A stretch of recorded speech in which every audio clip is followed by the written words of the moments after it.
함께 계십니다. 그때 미디안 사람 상인들이 지나가고 있는지라 형들이 요셉을 구덩이에서 끌어올리고 은 20에 그를 이스마엘 사람들에게 팔매 그 상인들이 요셉을 데리고 애굽으로 갔더라. 아멘. 창세기 37장 18절부터 28절까지 본문입니다. 요셉이 애굽으로 팔려가다. 요셉이 애굽으로 팔려가다 라는 말씀의 제목입니다. 우리 창세기 37장 연속해서 살펴보고 있는데요. 자, 요셉과 그 형제들에 관한 이야기를 설명하고 있습니다. 그 요셉과 그 형제들에 관한 이야기는 하나님의 아들의 상징인 요셉과 사람들의 아들들의 상징인 형제들의 이야기를 통해서 하나님 나라의 역사가 어떻게 진행되는지를 보여주고 있는 장면으로 우리 가운데 소개하고 있는 것이지요. 따라서 이 이야기는 장차 이 땅에 오실 진짜 하나님의 아들 예수님과 그를 맞이하는 육신의 아들인 유대인들에 대한 내용의 모형과 여표로 주어지고 있습니다. 예컨대 본문의 내용을 살펴보면 요셉이 은 20에 애굽으로 팔려가는 장면 소개하고 있습니다. 우리가 이제 잘 알고 있는 본문이죠. 28절 말씀. 그때 미디안 사람 상인들이 지나가고 있는지라 형들이 요셉을 구덩이에 끌어올리고 은 20에 그를 이스마엘 사람들에게 팔매 그 상인들이 요셉을 데리고 애굽으로 갔더라. 자, 이 장면은 신약에서 예수님께서 은 20에 팔려가는 고발당하는 내용과 똑같습니다. 따라서 요셉과 그 형제들의 이야기는 야곱의 아들들, 즉 한 가족 안에서 벌어지는 내용만이 아니라 그를 통해서 펼치시는 하나님의 역사, 자, 이것들을 예표하는 내용으로 우리가 받고 이해할 수 있어야 한다라는 거죠. 요셉은 그래서 하나님의 아들이 사람들의 아들들 가운데 보내심을 받게 될 때 어떤 일을 겪게 되는가, 자, 이것들을 우리 가운데 설명하고 있는 것이죠. 하나님의 아들이 사람의 아들들 가운데 보내심을 받습니다. 다시 말해 저와 여러분들이 하나님의 아들로서 세상 가운데 보내심을 받은 것과 똑같은 모양이죠. 이 땅에 와서 우리가 겪어야 되는 일, 성도로서 하나님의 아들로서 보내심을 받은 자들로서 겪게 되는 일은 영광 또는 어떤 기쁨이 아니고요. 시련과 어려움, 고난 등임을 본문을 통해서 설명하고 있습니다. 그 고난이나 시련은 어떻게 일어나는가?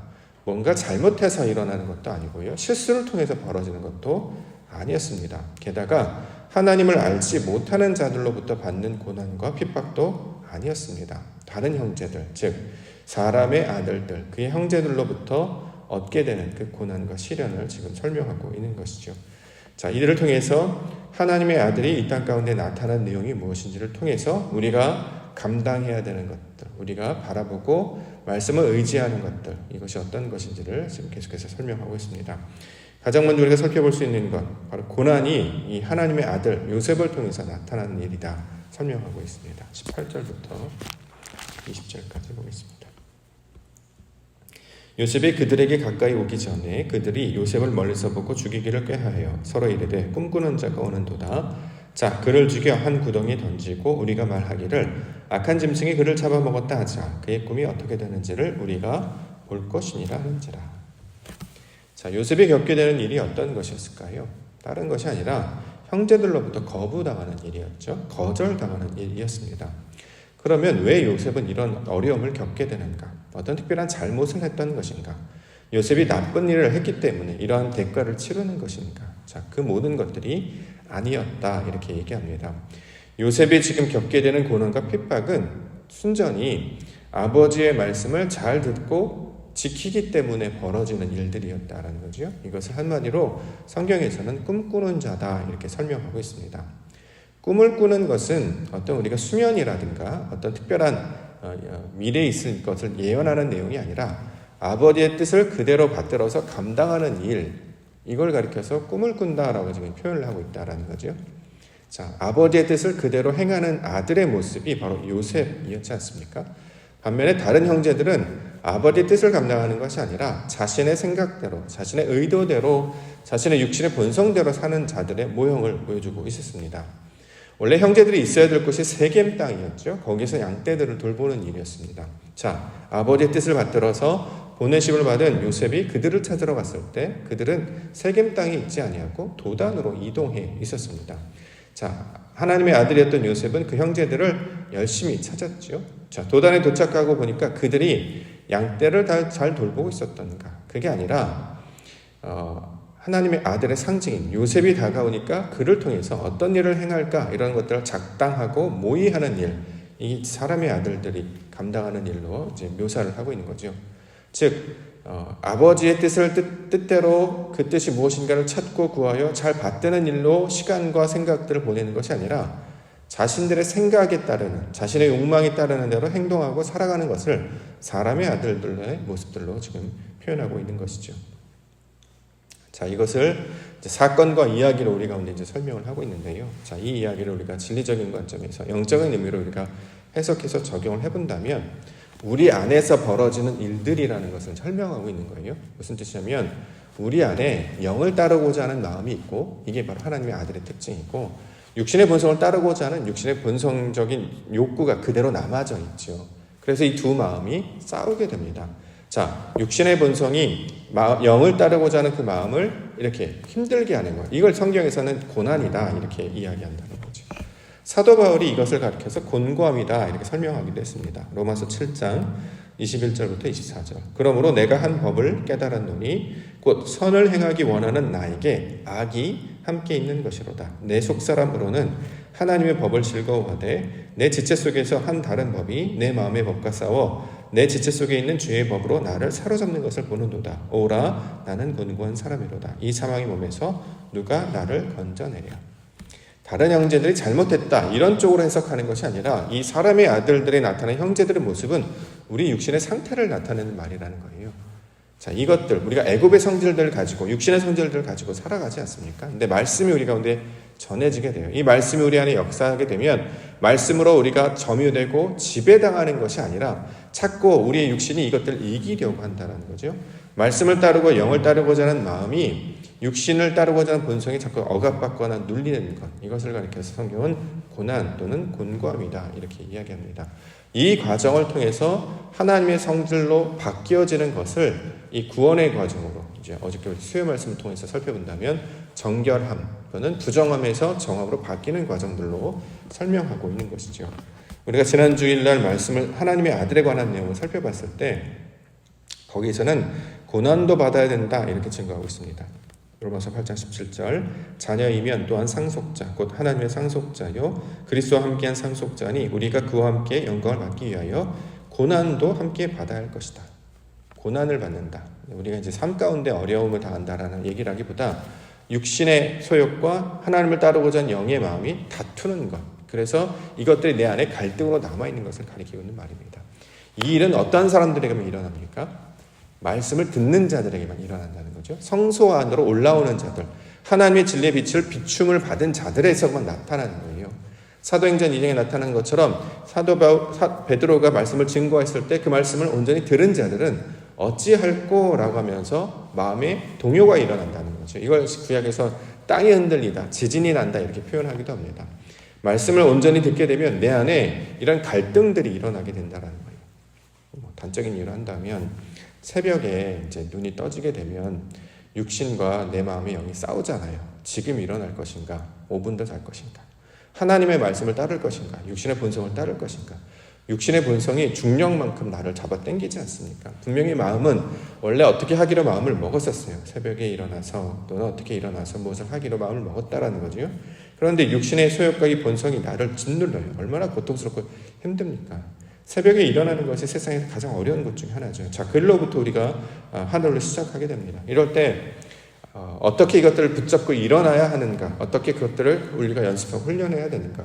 말씀을 따르고 하나님이 기쁘신 뜻을 따라서 내 마음의 모든 소욕과 욕망들이 바뀌어지는 모든 과정들로 우리가 이제 신앙의 연습들을 하게 되는 건 아니겠습니까? 그래서 이것을 고난이다 이렇게 이야기합니다. 고난을 받는 자가 유익한 것은 그 고난을 받는 상태 가운데 누가 함께 하시냐면 성령이 함께 하심을 깨닫게 되기 때문입니다. 그러므로 그리스도인들, 하나님의 말씀을 자르는 자들은 소위 말하는 궁궐에 들어가서 영광을 찾는 것이 아니라 광야로 나아가서 고난을 선택하게 된다는 거죠. 왜냐하면 거기에 나아가야 말씀을 들을 수 있고 하나님의 영의 부르심에 익숙해지기 때문입니다. 그래서 이스라엘 백성들이 애굽에 있는 땅에서 하나님께서 광야로 인도해 내시고 광야에서 그 백성들 가운데 주신 것은 말씀을 듣게 하신다는 거죠.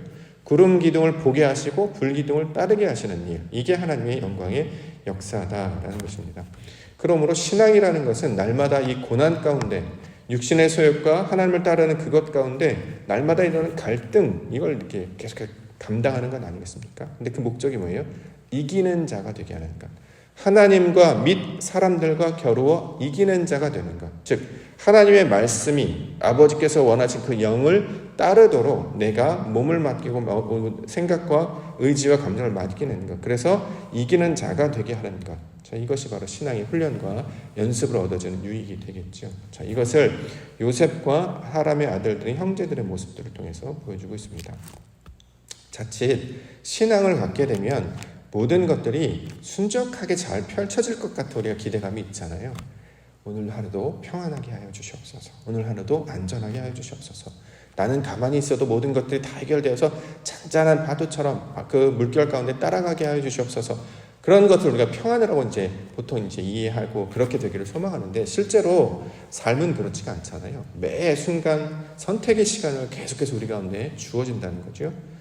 이걸 아예 몰랐다면, 하나님의 것을 몰랐다면 갈등하지도 않을 것입니다. 그냥 육신의 소욕대로 하고 싶은 대로 하겠죠. 근데 하나님의 뜻을 아는 자들은 그 하나님의 뜻이 나를 자꾸 설득하고 말씀하시고 이끌어 가시기 때문에 거기에 따라서 이걸 할 것인가 말 것인가 늘 갈등을 겪게 된다는 거예요. 자, 그러면 그때마다 어려움을 겪게 될 것이다. 이렇게 이야기합니다. 자, 결론부터 이야기하면 그러한 중에서도 말씀을 따르는 자로 살아가는 것이 바로 하나님의 아들들이 감당해야 될 역할이 되겠죠. 우리가 하루를 나아갈 때에 힘든 일을 한다라는 것보다 그 마음 가운데 중심이 어디 있는가를 하나님께 두는 것을 가리켜서 이기는 자로 말씀하고 있습니다. 육신의 가운데 우리가 어려움을 당할지라도, 고난을 감당할지라도 우리가 안위하거나 내 육신의 평안대로 선택하는 것이 아니라 사망의 음침한 골짜기를 지나가지만 주의 지팡이와 막대기가 나를 안위하는 것을 경험하는 것이 신앙의 내용이다라는 거죠. 이게 바로 살아있는 자의 모습 아닙니까? 갈등을 겪는다라는 것은 살아있다라는 증거잖아요. 선택할 것이 있다라는 거예요. 살아있지 않는 자, 죽은 자, 잠자는 자는 선택할 수 있는 권리가 없죠. 권한이 없습니다. 그냥 그 상태로 있으면 되기 때문에. 그런데 우리는 항상 선택할 수 있는 기회를 날마다 부여받습니다. 그때 하나님의 것을 선택하시는 참 지혜로 그 능력으로 살아가시는 우리 믿음의 성도님들 되시기를 원합니다. 본문에 보면 물구덩이에 관한 이야기하는데 24절에 그를 잡아 구덩이에 던지니 그 구덩이는 빈 것이라 그 속에는 물이 없었더라. 자, 이건 이제 상징적인 의미로도 우리가 이제 이해해 볼 수 있어야 합니다. 구덩이, 어떤 구덩이냐? 물이 없는 구덩이. 이게 어떤 거냐면 형제들의 지금 심령 상태를 나타내고 있는 말이기도 합니다. 물이 없다라고 하는 것은 진리, 말씀이 없다라는 것입니다. 자, 그러한 땅으로 던져지는 상태를 말하는 거죠. 그래서 성경에서는 물이 없는 구덩이를 다른 말로는 성전이다라고 표현하기도 합니다. 성전은 말씀과 진리가 있어야 되는데 말씀과 진리가 없는 상태예요. 물이 없는 상태라는 거죠. 성전이 어디입니까? 우리 심령이라는 거죠. 우리 안에 말씀이 없고 진리가 없는 것이라는 거예요. 자, 그와 같은 상태에 던져지는 것이 바로 하나님의 아들이다. 그래서 거기서 건짐을 받는 자로 지금 요셉을 지금 설명하고 있는 것이죠. 마치 모세의 모형과도 똑같고 예수님의 모형과도 똑같은 말씀으로 우리 가운데 가르쳐주고 있습니다. 아버지의 뜻을 온전히 순종하고 따르고 있는가? 자, 그 따르는 자가 물 없는 운동에 던져질지라도 그가 구원을 받게 되는 이야기를 통해서 현재 형제들의 상태가 물 없는 구덩이의 상태가 되었으나 나중에 그 아들로 인하여서 구원을 얻게 되는 이야기로 설명하고 있다는 거죠. 우리가 지금은 비록 육신의 소욕과 육신의 본성적인 것 때문에 힘들고 갈등을 겪게 될지라도 마침내 승리하게 하시는 그 그리스도 예수의 능력으로 말미암아 앞으로는 그런 갈등과 어려움의 상태 가운데 하나님의 것을 능히 선택하고도 남음이 있는 능력 가운데 살아가게 될 것을 복음의 내용으로 설명하고 있는 것입니다. 그래서 이기는 자가 되게 하신다라는 거죠. 본문에 보면 르우벤과 유다에 관한 소식을 전하고 있는데요. 21절에 보면 르우벤이 듣고 요셉을 그들의 손에서 구원하려 하여 이르되 우리가 그의 생명을 해치지 말자라고 고백을 하고 있고 26절과 27절엔 유다의 내용을 가리키고 있는데 유다가 자기 형제에게 이르되 우리가 우리 동생을 죽이고 그의 피를 덮어둔들 무엇이 유익할까? 자, 그를 이스마엘 사람들에게 팔고 그에게 우리 손을 대지 말자. 그는 우리의 동생이 우리의 혈육이라 하매 그 형제들 청정하였다. 자, 르우벤은 이제 첫째 아들이라는 것이고 유다 넷째 아들이긴 합니다만 역대상 5장에 나오는 것, 왜 그들이 장자의 명분을 가진 자가 아닌가가 지금 여기 나타나잖아요. 사람의 아들들이지만 행하는 일이 그들의 노력과 수고로는 구원할 수 없다라는 것을 보여주고 있다는 거죠. 사람의 아들들의 생각과 노력과 방법으로는 구원을 이룰 수 없다. 유다의 모습도 동생을 위하는 것 같았지만 실제로는 이제 팔려가는 장면을 설명하고 있습니다. 다 온전하지 못한 모습들을 설명하고 있다는 거죠. 구원은 오직 어디로부터 오느냐? 하나님이 주시는 그 하나님의 아들된 속성을 가진 자. 그래서 고난을 받는 아들의 모습으로 하나님의 역사가 나타나는 것임을 보여주고 있습니다. 이게 이사야서에서 말하는 고난받는 종에 관한 이야기잖아요. 신앙은 이 이야기를 통해서 우리에게 앞으로 삶을 통해서 무엇을 감당해야 되는가를 설명하고 있습니다. 영광을 향해 나아가고 유익을 향해 나아가지 아니하고 하나님의 이름을 위하여 기꺼이 고난받는 것을 감수하도록 나아가게 되면 거기서 뭘 발견하게 되느냐? 하나님의 영광을 발견하게 된다는 거죠. 그래서 광야로 나아가는 것이고 그래서 하나님이 주시는 보내심을 받은 그곳 가운데 나아가게 되는 것입니다. 세상의 방식과 다르지요. 세상의 방식은 이미 잘 갖춰진 곳, 완전 시스템이 갖춰진 곳, 잘 이루어진 곳, 거기 가면 편하잖아요. 그렇죠?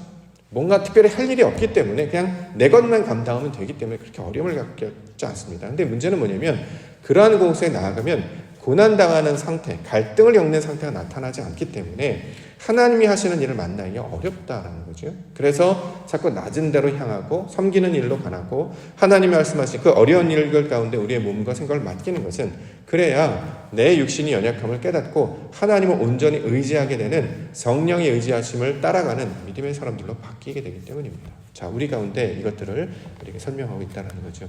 그래서 우리 마음 가운데 갈등이 일어난다고 하면 편한 길이 아니라 가시밭길, 고난의 길을 선택하시는 것이 지혜의 길임을 성경은 이야기하고 있습니다. 왜냐하면 고난의 길을 갈 때에 내 힘으로 가는 것이 아니라 하나님의 길로 은혜로 가는 것임을 깨달아 알게 하시기 때문입니다.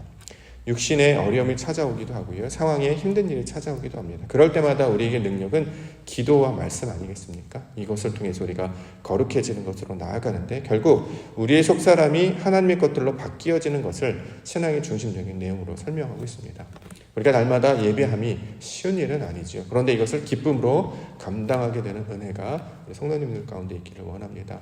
또 세상의 것과 우리 하나님의 것, 육신의 것과 아버지 것 두 가지의 상황 가운데 놓여 있을 때 하나님께서 선택할 수 있는 지혜가 있기를 원하고 또 그것을 선택함을 통해서 하나님이 약속하신 그 영광을 믿음의 눈으로 경험하며 바라보게 되는 은혜가 있기를 원합니다.